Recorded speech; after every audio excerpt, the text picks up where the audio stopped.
Empower business users with governed access to Databricks data in Excel. No SQL skills required.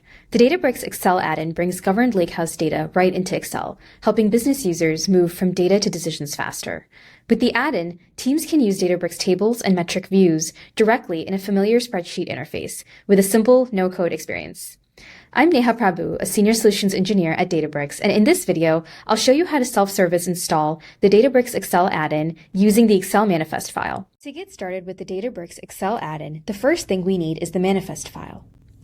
This is a small XML file that acts as the connector between Excel and your Databricks workspace. You can find the Databricks Excel add-in file in our documentation.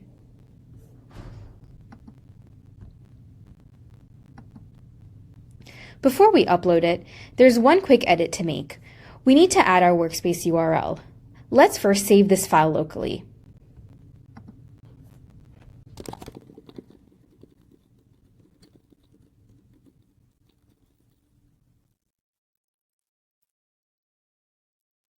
I'll now open the file within my IDE and find the app domains section and add my workspace base URL as an app domain tag.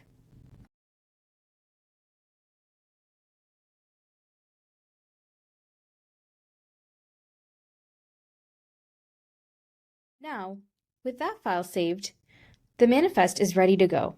From here, we'll upload it into Excel Web, and that's what tells Excel exactly how to load the add-in securely every time.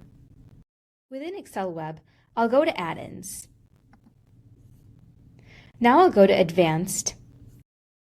I'll then go to Upload My Add-in and select the XML file that we just edited. Once it's uploaded, you'll see the Databricks button appear in your Home tab ribbon. That's your confirmation that the Excel add-in is live and connected to your workspace. From here, one click opens up the Databricks pane, and you're ready to start querying data directly from Excel. Thanks for watching. You've now seen how to self-service install and connect the Databricks Excel add-in for Excel Web to make governed data accessible directly in Excel. To dive deeper, check out the documentation linked below in the captions.